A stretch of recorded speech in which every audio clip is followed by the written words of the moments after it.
Hello friends. आज हम network theory के अंदर स्टडी करेंगे current division rule. Current division rule एक बहुत ही इम्पॉर्टेंट वी कैन से कि एक बहुत ही इम्पॉर्टेंट रूल है जिसकी हेल्प से हम पैरेलल ब्रांचेस के अंदर करंट को फाइंड आउट कर सकते हैं। तो आइए सबसे पहले हम समझते हैं कि किस तरीके से इस रूल को अप्लाई किया जाता है और फिर हम इसके ऊपर देखेंगे एक न्यूमेरिकल। Let start. सपोज़ कीजिए कि आपको एक नेटवर्क गिवन है। उस नेटवर्क के अंदर दो रेजिस्टेंस पैरेलल में कनेक्ट हैं लाइक दिस। इस नेटवर्क के अंदर इस डायरेक्शन से करंट आई एंटर करती है और इन दोनों रेजिस्टेंस की वैल्यू और इनके ऊपर वोल्टेज गिवन है। हमने माना कि करंट I1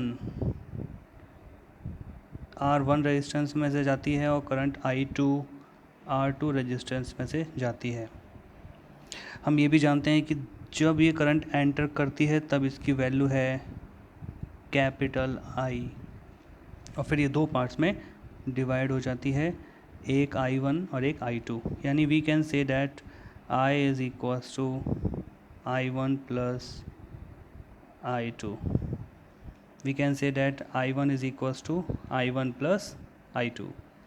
ओके, तो करंट डिवीज़न रूल को जब हम अप्लाई करते हैं तो करंट डिवीज़न रूल के लिए आप ये मानिए कि अगर हम कैलकुलेट करना चाहते हैं वैल्यू ऑफ I1, अगर हम I1 वैल्यू को कैलकुलेट करना चाहते हैं तो उसका फॉर्मूला होता है total current before the division.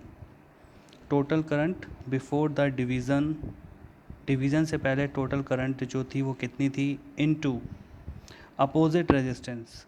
Opposite resistance मतलब जब ब्रांच में से करंट डिवाइड हुई वो दो ब्रांचों में गई, तो अगर आप I1 निकाल रहे हो तो I2 करंट जिस रजिस्टर में से जा रही है वो रजिस्टर अपोजिट ब्रांच का रेजिस्टेंस कहलाएगा। तो total current into resistance in the opposite branch divide by total resistance, divide by total resistance. ये फॉर्मूला निकल के आता है, ये फॉर्मूला बनता है I1 का करंट डिवीज़न रूल से। उसी तरीके से आप I2 की वैल्यू भी निकाल सकते हैं। देखिए कैसे।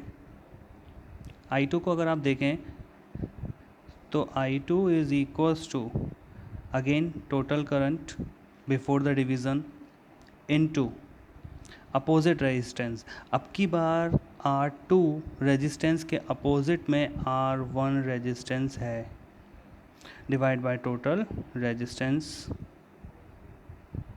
और जब आप इसको लिखेंगे तो ये बनेगा करंट इन I2। आइए हम वर्ड्स के अंदर इसका फॉर्मूला लिख सकते हैं। Capital I means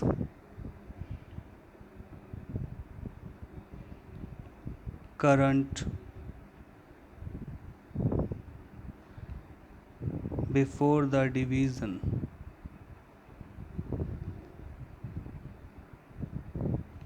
into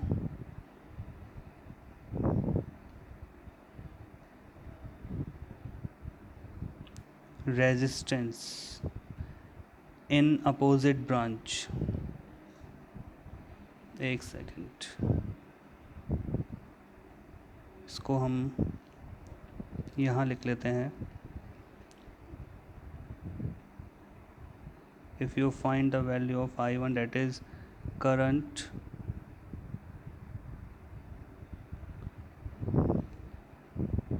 not current, it is total current, total current before the division। Current जब डिवाइड हो रही है तो उससे पहले कितनी करंट थी, total I, capital I multiply opposite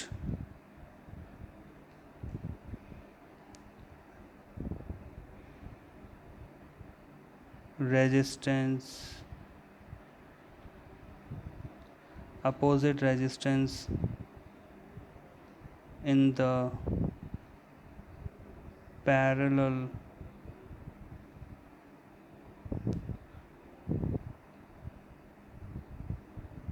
branches divide by total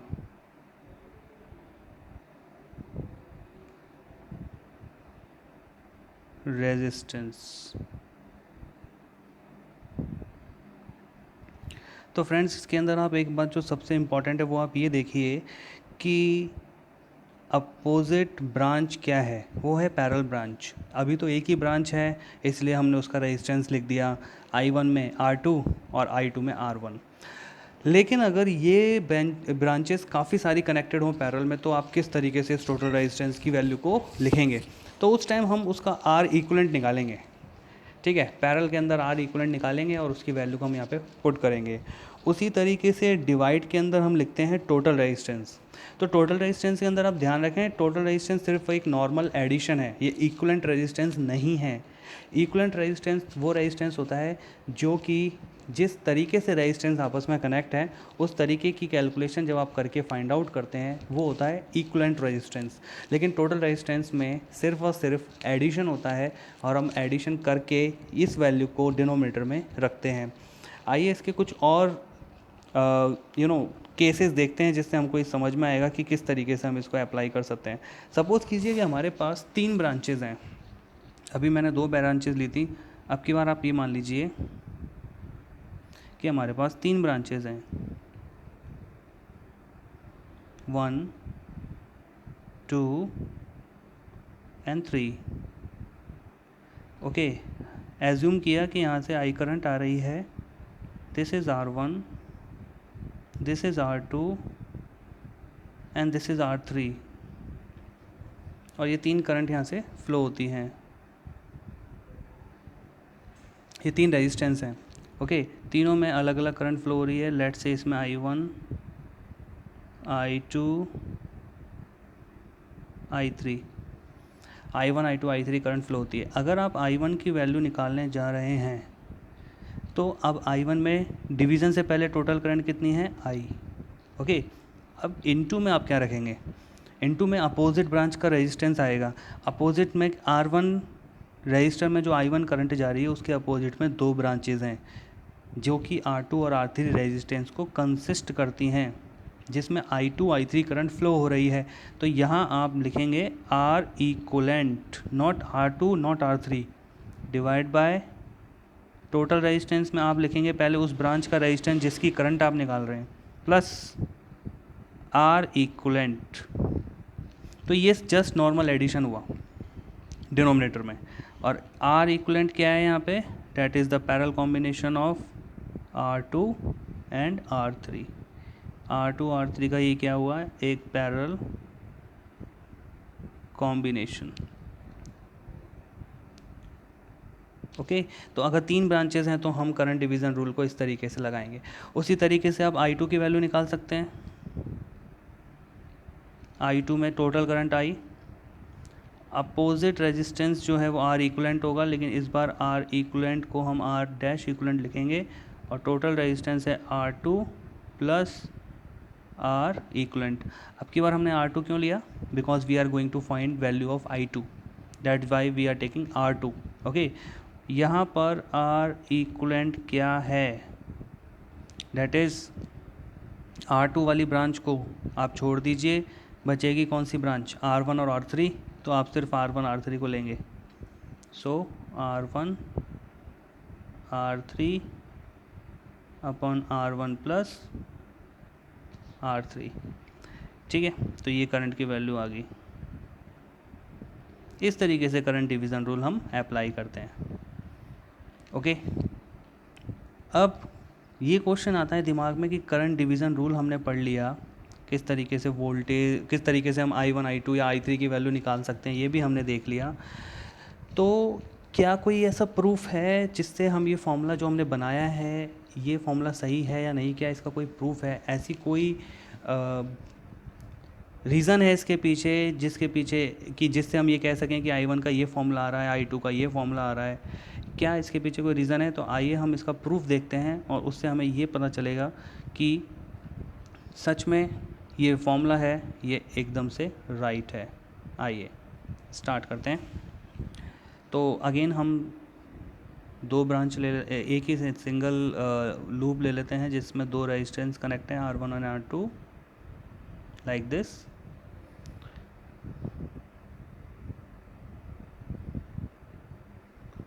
I current is flowing, this is R1, this is R2, I1, I2, total current is I and voltage is V।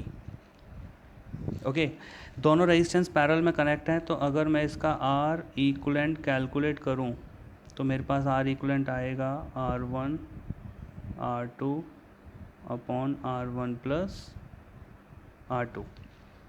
Okay R equivalent आ गया अगर मेरे पास, तो मैं total current I निकाल सकता हूँ, that is voltage upon R equivalent. इस R इक्विवेलेंट का मतलब पता है क्या हुआ? इस R इक्विवेलेंट का मतलब ये है कि आप इस नेटवर्क को रिप्लेस कर सकते हो एक दूसरे नेटवर्क में जिसमें एक I करंट फ्लो होती है जिसके दोनों टर्मिनल्स के ऊपर पोटेंशियल डिफरेंस V है और केवल एक ही रेजिस्टेंस इसमें कनेक्ट है जिसकी वैल्यू हम R इक्विवेलेंट कह रहे हैं। ओके और ये R इक्विवेलेंट बेसिकली में क्या है? R1 R2 का parallel combination। okay now start। so I, that is the total amount of the current, is V upon R equivalent। okay now what is the value of R equivalent?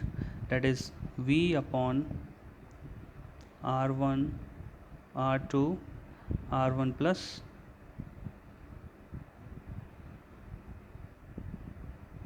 R2। Okay now parallel में voltage same होते हैं जैसा कि हम सभी जानते हैं, और इस नेटवर्क के अंदर अगर आप ध्यान से देखें तो इस नेटवर्क के अंदर पैरेलल के अंदर R1 R2 कनेक्ट हैं तो दोनों पर वोल्टेज सेम होंगे। यानी कि मैं ये कह सकता हूँ कि वोल्टेज ऑन R1 यानी कि V is equals to current I1 into R1 and we also say that V is equals to I2 R2, हम ये भी कह सकते हैं। Okay now I is equals to I जो हमने कैलकुलेट करी थी उसके अंदर अगर हम ये वैल्यूज़ पुट कर दें, V की वैल्यू पुट कर दें तो I1 R1 हमने क्या किया, ये जो वैल्यू है देखिए मैं बताना चाहूँगा हमने क्या किया, ये हम क्या करने जा रहे हैं, V की ये जो वैल्यू आपको दिखाई दे रही है ना, इस वैल्यू को उठा के हम यहाँ पुट कर रहे हैं। ओके नाउ I1 R1 रख दिया बचा, और जो बाकी वैल्यूज़ थी वो एज इट इज़ लिख दी हमने, R1 R2 और R1 प्लस R2 के बाद R1 divide by R2। Okay ये वैल्यूज़ हमने यहाँ लिख दी। अब यहाँ से हम I1 की वैल्यू निकालते हैं, तो I1 की वैल्यू जब हम कैलकुलेट करेंगे तो I R1 R2 ये क्रॉस मल्टीप्लाई हो गया, ये इधर पहुँच गया, ठीक है। Okay then divided by R1 plus R2। आप R1 से R1 को कैंसिल आउट कर दीजिए, क्या बचेगा, I1 is equals to I R2 upon R1 plus R2। ये करंट डिवीज़न का फॉर्मूला बन गया। तो इस तरीके से जैसे हमने I1 बनाया है वैसे ही हम I2 की वैल्यू को भी कैलकुलेट कर सकते हैं, और यहाँ से जैसे I1 बनाया है वैसे I2 का फॉर्मूला भी आ जाएगा। तो ये मेथड होता है जिससे हम कह सकते हैं कि करंट डिवीज़न रूल हम यूज़ कर सकते हैं जब हमको पैरेलल ब्रांचेस के अंदर करंट की वैल्यू फाइंड आउट करनी हो।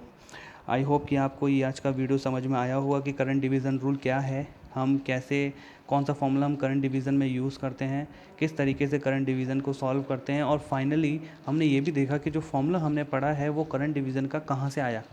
तो that is the proof and explanation. अगर आपको हमारा वीडियो अच्छा लगा हो या आपकी कोई सजेशन हो या आपको कोई क्वेरी हो तो आप हमारे कमेंट बॉक्स में अपने कमेंट मेंशन कर सकते हैं और साथ में हमारे इस वीडियो को लाइक और सब्सक्राइब हमारे चैनल को कर सकते हैं। थैंक यू सो मच, हमारे साथ बने रहिए, हम इसी तरीके के इंटरेस्टिंग वीडियोस आप तक पहुंचाते रहेंगे। Thank you so much.